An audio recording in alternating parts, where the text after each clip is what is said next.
Bem-vindas e bem-vindos às aulas do Fala Mares aqui no YouTube. Informações e conhecimento para ajudar você a buscar significado no trabalho. Vem comigo?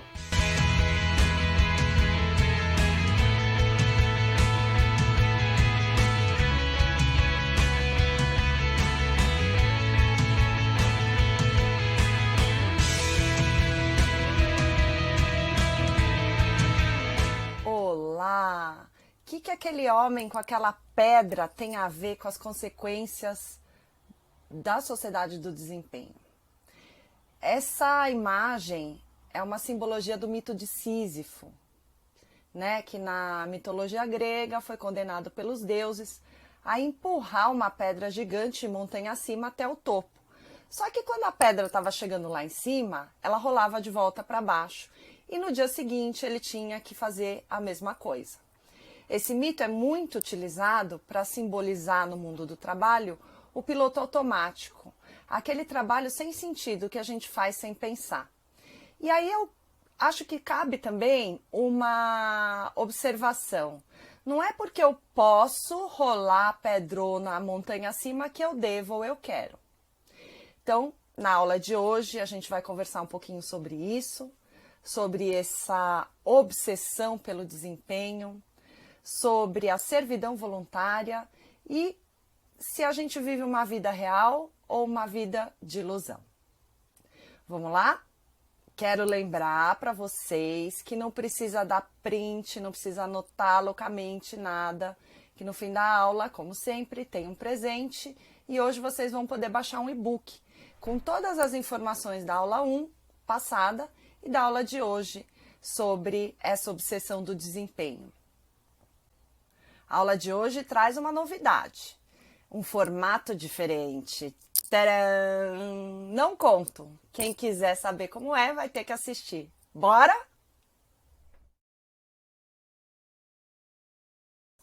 A aula passada terminou com a pergunta: por que será que estamos tão ansiosos e deprimidos?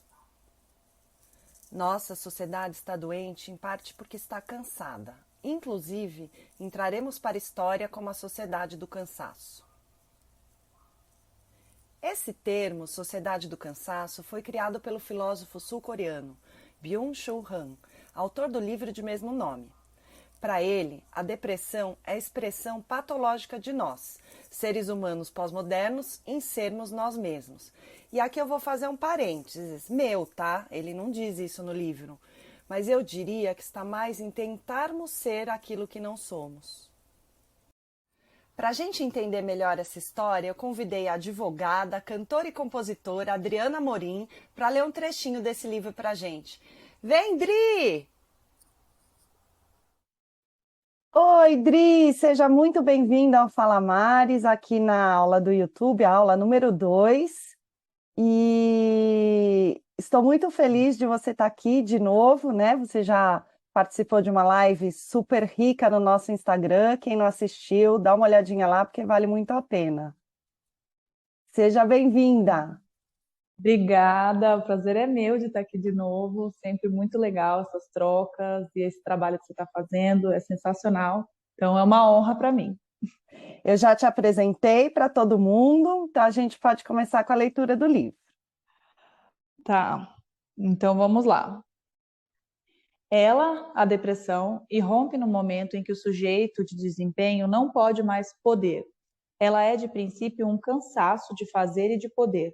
A lamúria do indivíduo depressivo de que nada é possível só se torna possível numa sociedade que crê que nada é impossível.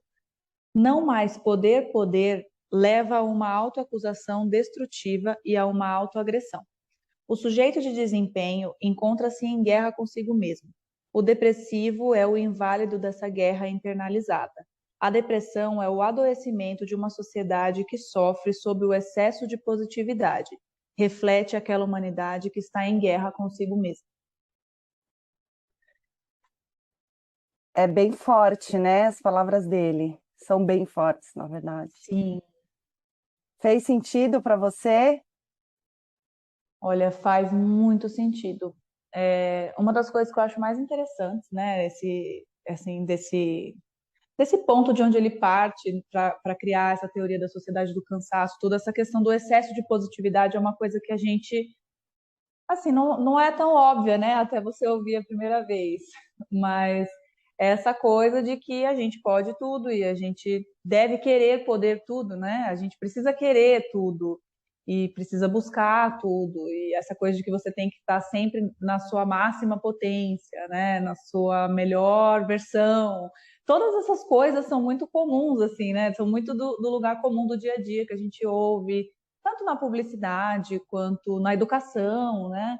No trabalho, né? Não, se você se Sim, esforçar e você realmente quiser, você consegue.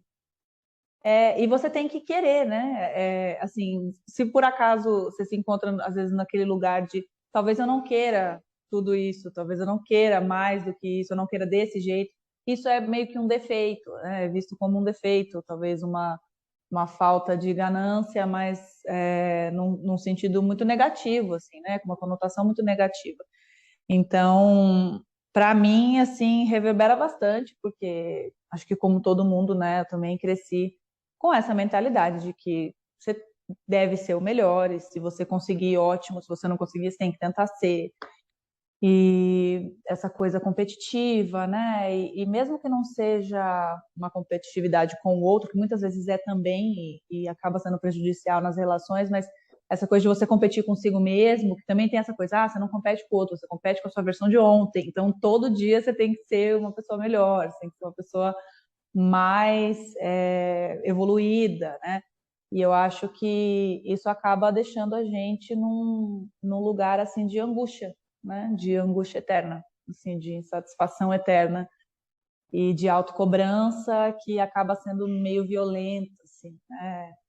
Com as necessidades que a gente tem, com as limitações que a gente tem, é uma coisa de não aceitar, né? Estar cansado, não aceitar, estar no limite. E tudo isso é sutil a forma como a gente se impõe, né? Essas violências, assim. É imperceptível, né, no dia a dia. E quando você vê, É, acho que o que faz ser tão complicado de atingir o equilíbrio é que, assim, uma parte disso é natural, né? É humana, da busca, né? Na necessidade de buscar, assim. E só que acho que do jeito como a sociedade está desenhada e essa cultura toda, né, dessa positividade que ele fala, a gente se perde, né, do que é a busca da minha necessidade de, de descobrir, a minha curiosidade, a minha vontade, né, de fazer coisas diferentes, de aprender coisas diferentes, de chegar em lugares diferentes, e o que é a imposição externa também que eu estou abraçando ali e tentando me convencer de que eu preciso fazer, porque eu deveria querer. E eu acho que é justamente exatamente. por isso, porque assim, uma parte é da gente, né? Claro, E e cada pessoa tem a sua medida ali, né? lógico, e é super positivo, não tem nada de errado com o desempenho. Todo mundo quer melhorar, né? Eu acho que é isso que Sim. você falou. Todo mundo quer melhorar e não tem. É humano, né? Você querer progredir, você querer aprender mais coisas, fazer as coisas de uma maneira melhor. Eu acho que o problema é essa obsessão, né? E eu sei que para mim então tinha muito essa ideia mesmo da superação, né? Então, assim, se já foi uma superação, por exemplo, para mim, fazer o vestibular, entrar na faculdade, ganhar bolsa, passar no concurso, e aí surgiu um desafio ainda maior de prestar um outro concurso mais difícil. E aí na minha cabeça, assim, desafio tá ali para você ultrapassar, né? E não parava nem tanto para pensar sobre se era realmente o que eu queria fazer, né? Se era realmente o meu desejo, né? Aquela carreira X naquele determinado momento, se aquilo era prioridade. A gente não se dá o luxo de parar para refletir, né? Porque meio que tem medo de descobrir que talvez não queira aquilo. E Então, de se essa coisa conectar, mesmo que eu né, acho que com a gente mesmo. Tipo, é, você vai tanto na onda que você já nem sabe mais o que que você gosta, o que que você quer, né? O que que você deseja exato. mesmo. E essa coisa de ser forte, né? Essa ideia de que a gente é forte, e tudo, e que também é uma coisa legal de você ter para si, do tipo, não, eu sou forte, eu sou resistente, eu sou resiliente, eu sou dedicada, e tudo, mas acaba que esse discurso ele vira contra você, né? E É, aí de repente você se porque cobra não o tem limite, triplo. né? E às vezes outras pessoas também querendo ajudar e tudo, mas acabam reforçando essa ideia de que, poxa, não, você aguenta, porque você já fez antes, coisa que foi muito difícil. Tipo, eu ouvia muito isso, porque na adolescência você foi para São Você é Paulo morar em guerreira. República, você não tinha dinheiro, e trabalhava até de madrugada, estudava, tipo, então assim, aí eu penso, poxa, ok, assim, no mundo ideal não deveria ser necessário, né? Um sacrifício tão grande, mas que bom, que legal que eu fiz. Mas será que eu preciso me forçar a fazer isso para sempre, né? Para manter esse nível de valor, assim, enquanto ser humano, né? E eu acho que isso, para mim, pelo menos levou um tempo, né? Para assentar, assim, para eu me sentir bem com a ideia de que, poxa, talvez nesse momento eu não queira assim continuar, né, não queira continuar avançando esse mesmo caminho que eu estava ali de concurso do direito, talvez eu queira dar uns passos para trás, talvez eu queira testar outras coisas, né, que não tem essa progressão certinha ali né, da que a gente entende de carreira, mas é um processo, né, O concurso ilustra muito isso, né? Dessa obsessão por desempenho, né? Porque se você não desempenhar, você não exato. passa. E é tão doido, né, que tem essas coisas, os cursos e aulas motivacionais e coaches e tudo que tem o seu mérito, né? Muitas vezes ali tem a Sim, com experiência certeza. mas às vezes você até distorce um pouco a realidade para manter esse discurso de superação. Então tem assim, o concurso ele é sempre uma disputa, né? Então você tem lá uma quantidade X de vagas, uma quantidade X de candidatos, e assim, a disputa ela tá dada, né? Muitas vezes você vai ser o melhor que você pode ser, mas você não vai ser melhor do que o Do que o outro que está ali do outro. lado, que tem outras habilidades e tudo. E aí tinha muito esse discurso de que, poxa, não, você não tem que olhar para o outro candidato, você só está competindo com você mesmo. Se você não desistir, você não, tipo, você vai conseguir, você vai chegar, é como se fosse uma fila. Isso não é verdade, né? A realidade não se molda assim à vontade da gente. Então, pode acontecer, e muitas vezes acontece, de você se esforçar no seu máximo durante anos e ainda assim não ser suficiente. E aí acaba que esses discursos são meio tóxicos às vezes, né? Porque eles te põem para baixo. Às vezes eles te Porque motivam ali no frustra, primeiro né? E momento. no seu caso, olhar para dentro teve um resultado simplesmente fantástico para todos nós, né? Aquela coisa que às vezes a gente consegue uns resultados que a gente não estava esperando, né? Quando você se dá esse tempo, assim. Como eu estava nesse drama aí de ter me formado, passado num concurso e achar que precisava passar em outros, e provavelmente iria continuar, né, nessa busca, assim, meio sem sentido naquele momento para mim. E aí, quando eu parei mesmo durante a pandemia e resolvi repensar o que eu estava fazendo, por que eu não estava conseguindo estudar, né? Que isso é muito importante, assim, de às vezes a gente não está conseguindo fazer aquilo que a gente se planeja, e não é só uma questão de falta de disciplina, né? Ou de falta de vontade, ou é só uma questão de que talvez assim, não seja realmente aquilo que você quer, e aí o seu corpo, a sua mente não trabalham do jeito que você gostaria que eles trabalhassem, né? É bem E o que ele descreve aí no livro, isso que você falou, hein, Dri? aí Começa a gente com um não aceita, né? cansaço E você e um começa a querer brigar. não fazer. Exato.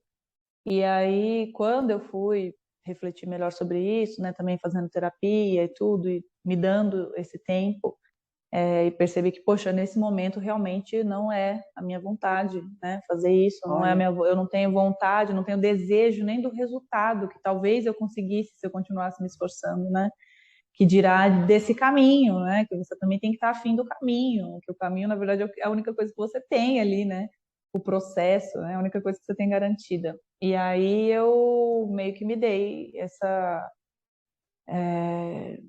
assim, me dei o direito de repensar e aí percebi que realmente o meu desejo era voltar a fazer música, né? E que era uma coisa que eu ficava ali também tentando sufocar. E, tipo, não é bem assim, é hobby, distração e tal. E aí você pode, poxa, não, na verdade eu não queria que fosse, eu queria que fosse uma segunda carreira também, né? Eu gostaria de gastar tempo com isso, gostaria de gastar energia com isso, né? E colocar ali expectativa e mostrar as coisas e tudo. Então, acabou que eu me dei esse direito de fazer isso, né? Eu me dei essa oportunidade. E acabou que saiu, pelo menos até agora, que também é uma coisa que continua em andamento, mas até agora os resultados foram muito melhores do que eu imaginei que fosse, né? Mais rápidos até, tipo, mais, assim, deu mais frutos, né, do que eu achei que fosse dar em tão pouco tempo, de fazer música, de produzir um EP, de começar a fazer shows, né? De começar a pensar em projetos para tocar e tudo. E tudo isso Então, trabalhando no tribunal. é. Assim, não vou dizer que é fácil, né? Não tem sido.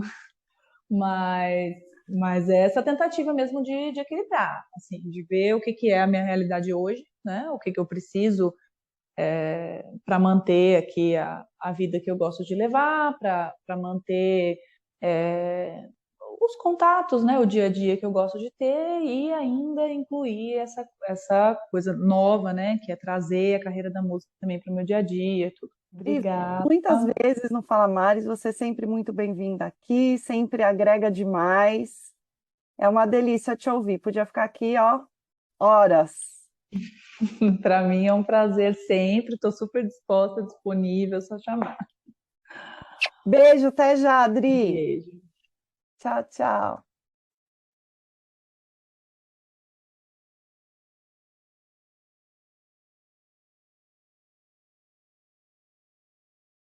Como vocês viram no módulo anterior, Byung-Chul Han entende que o ser humano atual é um sujeito do desempenho. É aquele cara que, mesmo livre de dominação externa, que obrigaria a trabalhar e poderia explorá-lo, e que se sente soberano de si, ele cai na tentação e se autoexplora, a fim de maximizar o seu desempenho. É o yes, we can. Vamos morrer de trabalhar até ficar ricos, ou morrer tentando, que a gente já conversou na aula 1. E Han chama esse fenômeno de liberdade coercitiva ou livre coerção. E nesse livrinho aqui que a Adriana leu, eu digo livrinho porque ele é pequeno, mas é um livrão. Ele diz assim: o explorador é ao mesmo tempo o explorado. Agressor e vítima não podem mais ser distinguidos. Se viu nessa situação? Olha só, esse paradoxo de liberdade já havia sido observado muito tempo antes por Etienne Labotier, em seu discurso sobre a servidão voluntária. Foi o único livro que esse filósofo francês publicou. Foi em 1549. Segundo ele, o ser humano torna-se servo quando abdica ou se recusa a lutar pela liberdade, contra a dominação e a opressão. Por isso, o título tem essa aparente contradição que combina as palavras servidão e vontade. Vamos entender como que é isso? Quem será que vem ler isso, minha gente? Eu vou chamar uma das estrategistas do Fala Mares, a Marília Vasques Calegari. Ela é formada em letras, mestre e doutora em educação, pós-graduada em nutrição, especialista em revisão ortográfica e de ABNT, amante devoradora de livros. É um pensamento interseccional por si só. E não é só isso, tá? A Má é a criadora do post do Fala Mares sobre servidão voluntária. Não sei se você viu que tem aquela gaiola com o passarinho dentro e a portinha aberta. Esse aqui, ó. Vocês vão reparar que eu tô de dia e ela tá de noite, porque ela mora lá do outro lado do mundo, em Hong Kong. É a brasileira lá nos representando. Nesse trabalho sem fronteiras, Office Everywhere. Vem, Má! Aqui, bom dia, Má, e boa noite. Seja muito bem-vinda a essa aula do Fala Mares. Eu já apresentei você para todo mundo, então agora eu vou apresentar o trechinho do que você vai ler. Então, a Má vai ler para a gente um trechinho do livro Discurso da Servidão Voluntária, do Etienne de Labotier, que eu apresentei também para vocês um pouquinho antes. Trata-se de uma crítica desse filósofo francês sobre a política romana do pão e circo. numa comparação à sociedade da sua época, que era no século XVI. Vocês lembram, né, que esse século, como que ele era? Era um tempo em que a sociedade ocidental se impôs ao mundo, né, com seus costumes, com as suas crenças. Teve as tais das grandes navegações, a descoberta, entre aspas, dos novos continentes, e aquela coisa toda que vocês já sabem, né, de catequização pela Igreja Católica, a abominável escravização de seres humanos, reforma protestante. E foi quando a gente descobriu que a Terra não é o centro do universo. Mas já falei muito, deixo vocês com a Má, que vai ler o trechinho para a gente. Vamos lá, Má? Vamos lá, então, meu boa noite aqui da Ásia. Muito honrada de participar dessa aula e de fazer a leitura desse trechinho de um livro tão antigo e ao mesmo tempo tão atual, né? Então, vamos lá. Atrair o pássaro com o apito ou o peixe com a isca do anzol é mais difícil que atrair o povo para a servidão, pois basta passar-lhes junto à boca um engodo insignificante. É espantoso como eles se deixam levar pelas cócegas. Os teatros, os jogos, as farsas, os espetáculos, as feras exóticas, as medalhas, os quadros e outras bugigangas eram para os povos antigos engodos da servidão, preço da liberdade, instrumentos da tirania. Deste meio, desta prática, destes engodos, se serviam os tiranos para manterem os antigos súditos sob o jugo. Os povos, assim ludibriados, achavam bonitos esses passatempos. Divertiam-se com o vão prazer que lhes passava diante dos olhos e habituavam-se a servir com simplicidade igual, se bem que mais nociva a das crianças que aprendem a ler, atraídas pelas figuras coloridas dos livros iluminados. Goethe, 1549, página 36. Uau! Quer comentar um pouquinho? Eu quero. É incrível, né? Como praticamente 500 anos atrás, essa ideia, claro, dadas as devidas proporções culturais e do momento histórico, mas como isso hoje, essa ideia da servidão voluntária ainda é tão atual, né? Eu acho que o que muda são os engodos, né? Então, se eram aí as bugigangas, as tranqueiras, hoje talvez esse engodo que nos faça ficar preso em gaiolas aí sejam os likes, né? As admirações alheias, o elogio alheio, as nossas As promessas de crenças, riqueza. né, de felicidade instantânea e a todo tempo, né? Metas e a busca por desempenho desenfreado, né? Então, mudaram as causas, mas esse sentimento de que a gente talvez esteja preso, sem que ninguém esteja nos prendendo, a não ser nós mesmos, ainda é muito forte, né? E eu acho que a gente não precisa nem ir tão longe. Quando eu estava pensando hoje sobre esse trecho, eu pensei também como as nossas crenças, muitas vezes, tão enraizadas, nos deixam presas, né? Para você ter uma ideia, eu vou dar um exemplo assim bem banal, mas quando a gente passa a refletir sobre isso, a gente se dá conta de alguns absurdos que a gente faz com a gente mesmo. Eu venho, minha mãe já é falecida, mas ela era portuguesa, então para ela era um valor muito grande a filha a mulher ser uma ótima dona de casa. Que cuidasse bem do marido, da casa, quer dizer, trabalhar fora era secundário, né? O principal é dar conta da casa. Então, ela sempre me dizia que a gente não podia dormir com a louça do jantar suja. E eu cresci com isso. Eu tenho que lavar a louça do jantar, né? Ela já faleceu faz tempo. Meu marido nunca exigiu que eu lavasse a louça do jantar, mas eu sentia essa pressão. Então, eu podia estar caindo de sono e eu lavava aquela louça do jantar para não ir dormir com ela suja. Um dia eu falei, gente, por que eu tô fazendo isso? Não tem ninguém me obrigando a fazer isso. Eu tô cansada. De manhã eu tô muito mais disposta para fazer o serviço bem feito. Quer saber? Vou dormir com a louça do jantar suja. E assim está Que sendo desde então, e eu me rebelde! libertei dessa gaiola, sabe, Mari? Então, E é assim, porque quando engraçado tava ali, você. a portinha tava aberta, né? Exato, e você tinha todo o ferramental, né? Porque você tem muito diploma, estudou muito, já trabalhou em muita coisa e ainda carregava isso, né? Sem nem saber. Não é? A gente É, não precisa nem ir tão longe, em coisas muito grandes, se você não, parar para pensar no seu dia a dia, né? mas a servidão voluntária, eu acho que ela se faz mais presente em pequenas coisas do que numa grande coisa, sabe? Claro que a gente tem essa crítica que o Laboiti fez foi para a política em si, né?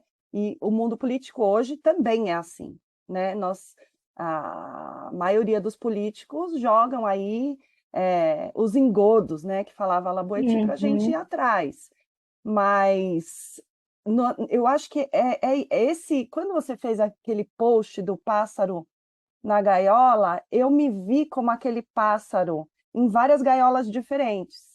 Na gaiola de uhum, mãe, na gaiola de profissional, na gaiola de dona de casa, na gaiola de esposa, na gaiola de um monte de coisa. E não é porque o outro te obriga a fazer determinadas uhum. coisas, é porque você se acostuma com uma crença ou com um hábito e vai fazendo aquilo sem refletir, né? Exato. E o exemplo que você deu é perfeito, porque cada um de nós, eu, você e cada um que estiver assistindo aqui, faz esse exercício. O que que você carrega da sua infância que não faz mais sentido para você?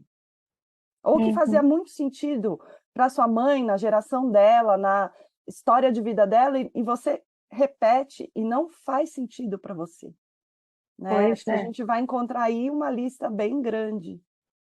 Abra suas Começando por portinhas. lavar a Aliás, elas louça. estão abertas, né? Movimente suas asinhas e voe, porque ficar preso é muito sofrido. E se a gente faz isso com pequenas coisas como essa, a gente tende a fazer nas grandes também, ser manipulado politicamente, deixar que um chefe abuse de você em relação ao horário de trabalho, em relação à sobrecarga. Então, eu acho que a reflexão é muito importante. Por que que eu estou aqui presa se a portinha está aberta, né? Vou tentar ver como é que é lá fora. Sim, eu acho que é isso. E começar pelas gaiolas que é mais fácil de sair, né? Uhum. Maravilhoso! Obrigada, Má. Que bom que você gostou. Espero que você volte mais vezes nesse formato. É sempre muito rico. A Marília é a minha personal book. Personal text. Isso! E Adorei também, Mari. volte mesmo. Voltarei. Um beijo.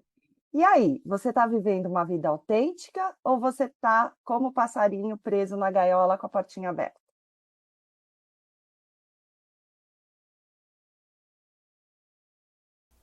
O módulo anterior terminou com um questionamento. Somos livres e conscientes da realidade ou acreditamos em falsas promessas e abraçamos a ilusão? Em outras palavras, estamos vivendo a vida tal como ela é ou enxergamos apenas a representação dela? Essa é uma história muito antiga e totalmente aplicável aos dias atuais, que ilustra bem esse fenômeno de representação. O mito da caverna é parte integrante do livro República de Platão e foi escrito por volta de 380 AC. Não é novidade para ninguém, mas talvez o que possa ser novo para você é conhecê-lo pelas palavras de Sócrates e Glaucon nesse famoso diálogo platônico. E agora, gente, quem é que vai ter a coragem e a ousadia de ler e comentar Platão para a gente? Chamei Andréa Moraes. Ela cursou arquitetura no Rio de Janeiro, não chegou a terminar, largou e foi uma das primeiras mulheres a cursar a faculdade de analistas de sistema na capital carioca. É chamada carinhosamente pelos netos de vovó hacker, não gosta de cozinhar, acho que ela nem sabe, dedica sim algum tempo para os netos e para a neta, mas também muito tempo para cultura. Ela é, acho que, a pessoa mais viciada em cultura que eu conheço. Sabe tudo de série, streaming, filme, cinema, teatro e principalmente livros. Participa de um book club, clube do livro de altíssimo padrão, que um dia eu ainda vou dar um jeito de infiltrar o Fala Maris lá. E tá aqui para compartilhar com a gente o seu conhecimento. Vem, Andréia! Olá, tô de volta. Quero dar as boas-vindas para a Andréia. Seja muito bem-vinda ao Fala Maris. Olá, olá, olá, Maris. Olá, Fala Maris. A Andréia eu já apresentei. O livro também eu já apresentei, mas vamos lembrar.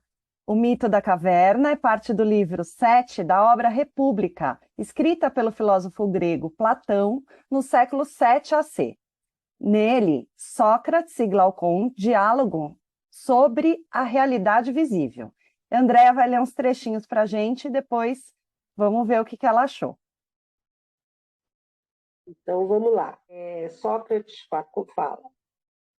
Em seguida, compara o efeito da educação e da sua falta na nossa natureza a uma experiência como a seguinte. Imagina seres humanos habitando uma espécie de caverna subterrânea, com uma longa entrada acima, aberta para a luz e tão larga como a própria caverna. Estão ali desde a infância, fixados no mesmo lugar, com pescoços e pernas sob grilhões, unicamente capazes de ver à frente, visto que seus grilhões os impedem de virar suas cabeças.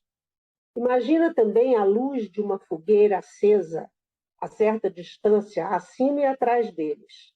Também atrás deles, porém, num terreno mais elevado, há uma vereda que se estende entre eles e a fogueira.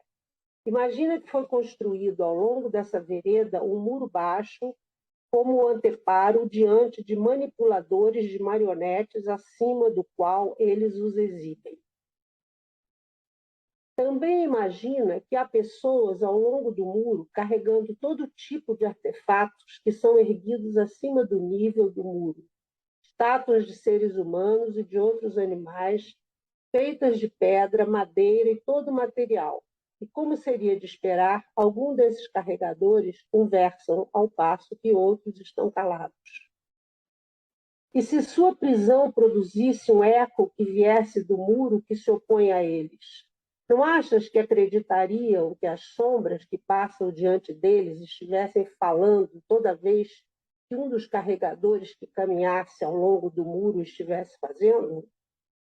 Por conseguinte, os prisioneiros acreditariam cabalmente que a verdade não seria nada mais senão as sombras desses artefatos.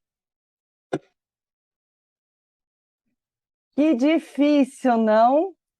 Andréia, consegue resumir com as suas palavras o que aconteceu aí nesse diálogo, só para ajudar aqui a galera a entender? Então, o que eu acho é o seguinte, você tem aqui a diferença, né, entre a realidade visível e a educação. Ele está comparando com a educação. Tá? Então, quem visse, quem pudesse, por exemplo, sair da caverna, teria, num primeiro momento, uma dificuldade enorme de ver o que estava se passando, de ver que qual era a realidade mesmo. Porque ele estava no escuro, né? Aí, de repente, vem a luz. Isso. Então, primeiro, ele teria uma dificuldade muito grande em saber o que estava acontecendo, o que era aquilo, e depois, aos poucos, ele iria se acostumando, né? Com o conhecimento, digamos assim, tá? Se você está comparando com a educação. Sim. Né? Então, ele teria, acabaria se informando e vendo que a realidade não era aquela que ele sabia. Então, só para a gente pontuar aí quem não leu o livro inteiro, né? Então, de dentro da caverna, aquele prisioneiro que não pode virar o pescoço, que está lá no escuro, ele vê as sombras das estátuas e a voz dos Uhum. trabalhadores e acha que ele está vendo homens conversando. É isso? Isso, isso, E aí, isso. ao sair da caverna, ele vê que são pessoas carregando estátuas. Sim, que a realidade é outra, Tá. não é aquela. Tá? Agora, se o diálogo continua mostrando que se um desses prisioneiros voltasse, se esse prisioneiro que se libertou voltasse à caverna, ele poderia até ser ridicularizado pelos que lá tinham ficado, porque ele ia contar uma realidade e esses outros prisioneiros iria contra tudo que eles tinham aprendido a vida inteira. Não iam acreditar. Não, não iam acreditar, iam ridicularizar o que tinha voltado.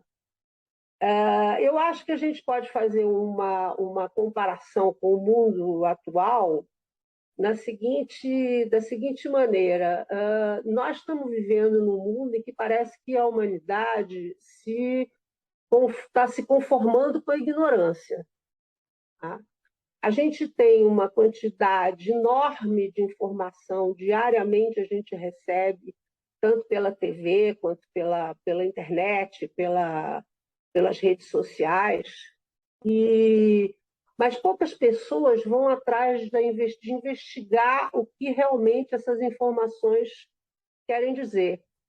A maior parte E se são não. verídicas, né? Sim, a maior parte não vai saber, vai procurar para saber se é verdade, não vai procurar para ver se aquilo é em busca de conhecimento ou de justiça ou de qualquer coisa. A maior parte acredita naquela falsa ideia de felicidade e de prazer, né, são oferecidas, passadas pela rede social, e com isso essas pessoas se, se enfurnam nas suas cavernas, que nem os prisioneiros do Platão, das cavernas do Platão. Agora a E nossa caverna é digital. É isso. então, exatamente. E nesse lance do prisioneiro que volta e dele ser contestado, você vê um negócio bastante interessante, que a gente está convivendo com opiniões sem embasamento científico ou sem embasamento filosófico, sem embasamento. Essas opiniões estão vencendo estão vencendo o conhecimento que a humanidade obteve durante todos esses séculos. Nós estamos aí com o terraplanismo de volta. Ai, que bom que você falou nisso, porque eu me lembro de uma entrevista que eu assisti, não sei onde foi, de um jogador de basquete da NBA. Ou seja, não é uma pessoa sem acesso à informação, conhecimento e com capacidade de investigação. E Uhum. ele falou o seguinte, quando o repórter perguntou, mas como que você pôde defender a Terra plana? Né? Tem foto, tem uma série, tem estudo. Uhum. Você não cai, né, de avião quando você viaja. Tem uma série de questões. Ele falou assim, pensando por esse lado, eu concordo com você. Mas olha o que aconteceu comigo. Daí ele relata. E ele fala que ele viu um vídeo, achou interessante e deixou para lá. E, de repente, todo o conteúdo que aparecia para ele no YouTube era sobre esse assunto.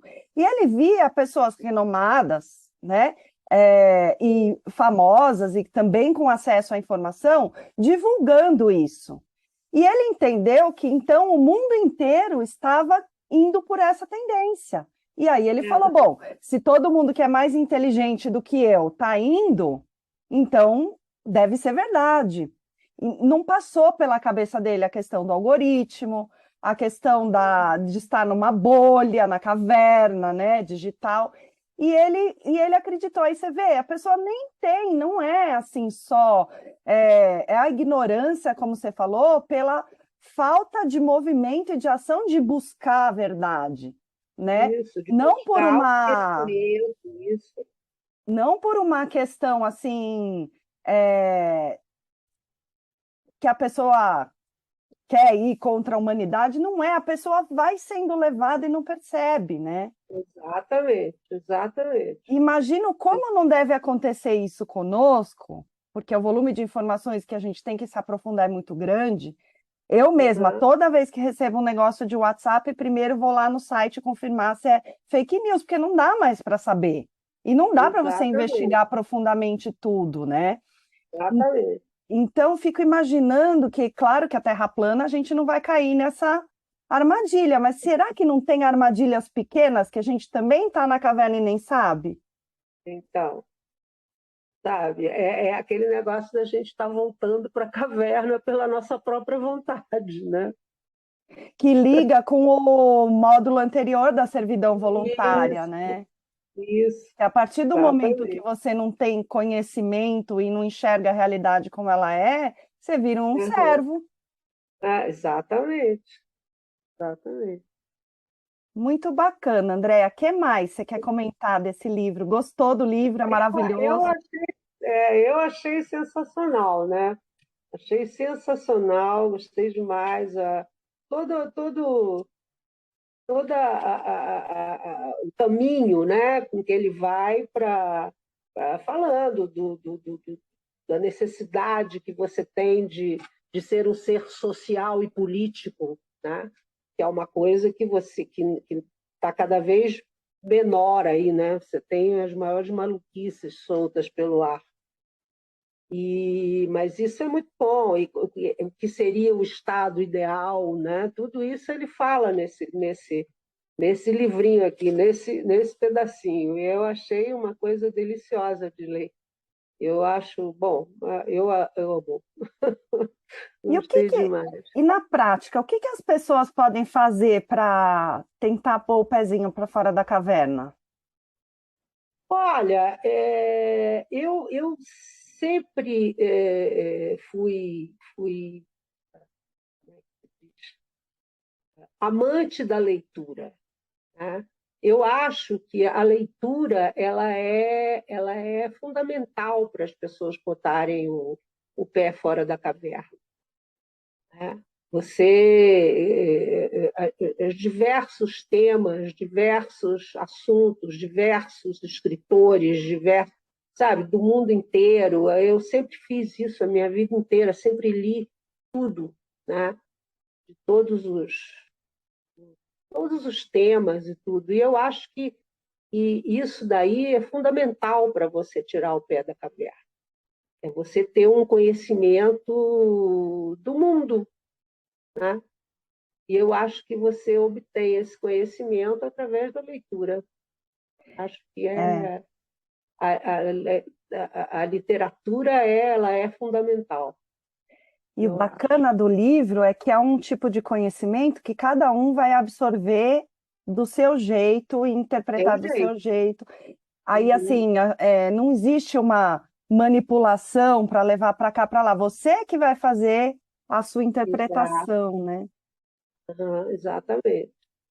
Mas é a maneira de você conhecer os outros costumes, os costumes de todos, né? Os hábitos e costumes de todos, o que é comum à humanidade, o que não é comum, o que é de cada um. Eu acho isso tudo fundamental. Muito legal.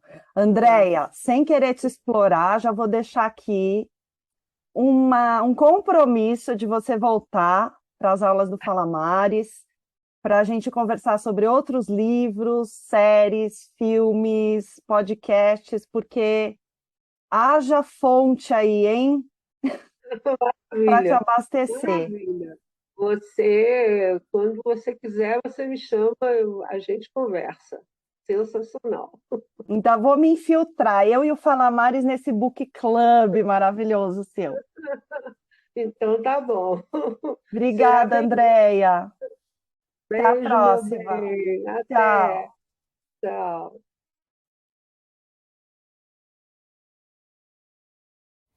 E agora? Eu que te pergunto. E agora, o que a gente faz? Como é que a gente rompe essa sedução da ilusão e vive a nossa vida de uma maneira autêntica? Não sei te responder, mas posso te dar uma pista. Que tal a gente seguir o conselho de um outro filósofo grego, que não é o Platão, Aristóteles? Ele dizia o seguinte: entre o impossível e o necessário, faça o possível. Ou seja, entre eu me matar de trabalhar e fazer só o básico, tem aí um mundo de possibilidades em que eu posso sim me dedicar, sim me preocupar com performance, sim me preocupar em evoluir, mas respeitando meus limites e as minhas limitações. É claro que a gente pode sempre alargar as nossas possibilidades e eliminando barreiras e ou reduzindo ou superando limitações. Mas isso é um processo lento, leva tempo. Só querer não vai fazer a gente chegar lá. A gente precisa escolher um desafio por vez, fazer um planejamento e nos preparar para ele. Vamos combinar assim? Nada de se matar por desempenho, ok? Na próxima aula do Fala Mares, a gente vai falar sobre uma das consequências dessa obsessão por desempenho, além da ansiedade e da depressão, tá? Então, mais uma consequência que pode nos ajudar aí a começar a preencher as lacunas que estão ficando na cabeça de todo mundo com esse monte de reflexão e filosofia. Então, se inscreve aqui no canal para ser avisado quando a próxima aula estiver no ar, tá bom? E como prometido, com vocês, Adri Amorim, cantando Queda Livre. Tem tudo a ver com essa aula, tá? Presta atenção quando ela cantar assim: eu quero saltar, mas se eu não voar, me ensina. Ou seja, tamo junto, gente. Ninguém precisa ir sozinho nessa jornada aí de significado, de vida real. Sempre arranja alguém para ir com você nessa caminhada. Até a próxima. Tchau.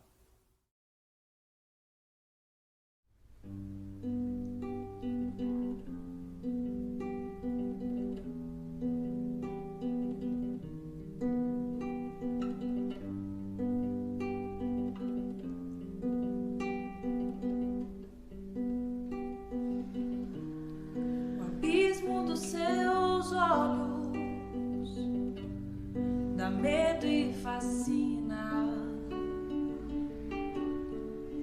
Eu quero saltar, mas se eu não voar, me ensina. Meu juízo tem pressa de perder espaço. No calor dos seus braços, me invade e faz abrigo. Se você quiser viver de amor comigo, o toque dos seus dedos me vira do avesso e me leva longe. Não sei se é queda livre, porque acho que eu nunca fui alto assim. No vão que eu acelero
Agora presta atenção na próxima página que tem mais um presente para vocês.